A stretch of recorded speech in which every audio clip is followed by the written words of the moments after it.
If you're not willing to go in there and face yourself, you're not gonna find anything. You're gonna live right here on surface, man, right here on surface. So if there is an ending to this world and there is somewhere to go and there's a judgment, you're gonna get there and you might see a chart. And that chart may tell you who the f you should have been. And now you get the rest of your life to think about that. Man, I could have lived a much better life if I just would have just suffered a little bit more. If I just would have went in that and realized I had so much more. But fear and the 40% and living here versus living here, being afraid, stop me.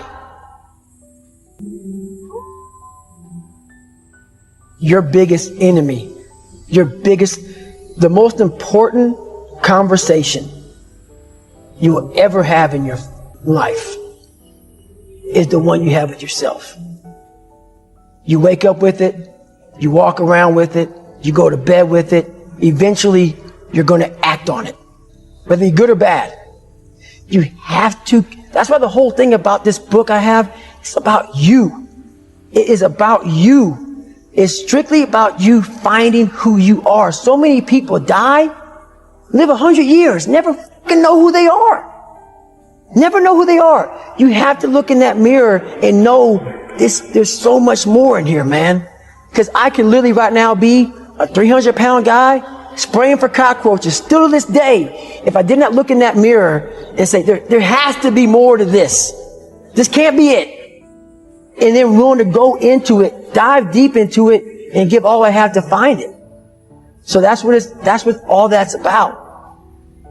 Let's say there's 10 people in this room, and we're all mediocre. But I'm the best of the mediocre people. I now think I'm great. I'm great. We surround ourselves around people that make us feel great. They tell us what we want to hear.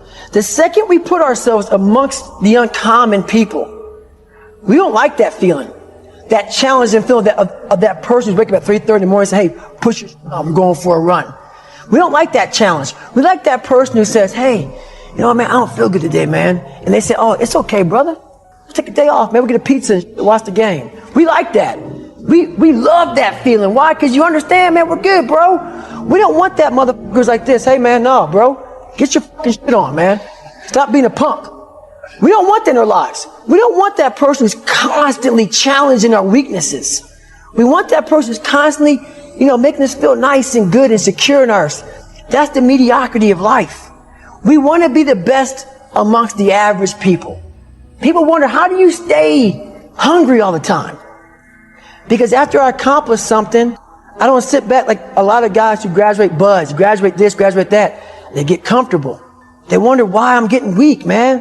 I don't know, I lost my edge. What's going on? Because once you hit the top of the fucking mountain, guess what happened? I'm good. I'm good. So you wonder why you're falling down now. Because once you reach the top of the mountain, you got to build another one. That's mediocrity. There's a lot of people in mediocrity who have a nice resume, but they're one-timers, man. They hit a one-time deal. They busted it open, got a lot of money, but they're good. You're mediocre now, man. What are you fucking doing today, tomorrow, the next fucking day? That's why I don't listen to theorists. I don't listen to all that bullshit. I listen to a motherfucker who's like this, man. What's wrong, man? I'm fucking tired, dude. Why are you tired? Because tomorrow, I gotta do the fucking shit again, man. Whatever it is that made me fucking nauseous and sick to my stomach, it made me hurt. There's no ending.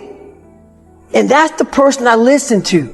That's the person who's gained knowledge. You gain knowledge through suffering. And on the other end of suffering is a world that very few have ever seen. It's a beautiful world because that's where you find yourself. You don't find yourself in over here. You find yourself on the other end. Like the 100-mile race I was on, I ran it for 24 hours. I found myself on the other end of that race. That 19 hours, I found, wow, there's a whole other world out here that I've never even saw. But the world's in your mind. And that's what all that mediocrity is about. The mind has the tactical advantage over you at all times. At all times of your life, the mind has a tactical advantage over you. Why is that? It knows what you're afraid of. It knows your insecurities. It knows your deep, dark lies. And it starts to push you away from that. It pushes you in a direction that is comfortable. The mind controls everything. So what I realized was that when I was growing up and I was 300 pounds and I got all fat and I got all insecure, I realized that my mind kept taking me in this direction. When things got uncomfortable for me, when I was facing my insecurities, I was facing my fears, my mind said, oh no, we have a tactical advantage. We need to get you, separate you from this feeling over here. Life's all about feelings. We want the happy feeling. We don't want that feeling of this sucks. If in that moment, you can answer those questions and you are now in charge of your brain versus your brain ruling you. That's where all that stuff comes from. So the 40% rule is all of that. You get to 40%, your brain says, we're done. Let's roll, man. This is starting to get painful. This is uncomfortable. So you sit down. You have to figure out ways, and everybody's different. That's how the book kind of talks about, like we all have these things about, 5 steps to this and 4 steps to this. It's a lot more than that. That's all bullshit. It's a practice that you have to, it's a habit. So if you know that at 40%, I'm feeling pain. At 40%, I'm feeling pain. That's where the 40% rule kicks in. Now it starts. Okay, I'm feeling pain. My mind's saying all this to me. It's saying, get out of here, run, flee. The fight or flight kicks in.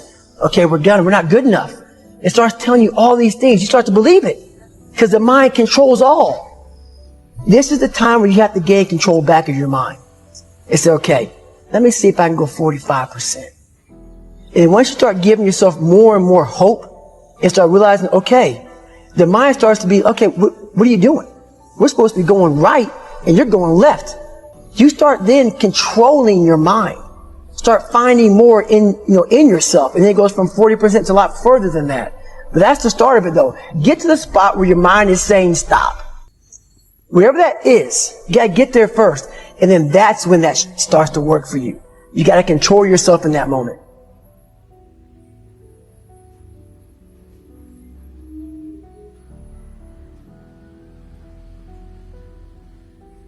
They don't know me, son. Get it. 18. They don't know me, son. Get it. 19. They don't know me, son. Yeah. 20. You got some more there. 21. Yeah. Get it again. Come on. We want to see it. Good. 22. Who's going to carry the boats and the logs? That's you, buddy. Come on. 23. Come on. 24. One more, David. One more. Carry the boats. You're going to do it. You're going to do it. You're going to do it. You did it. Yeah.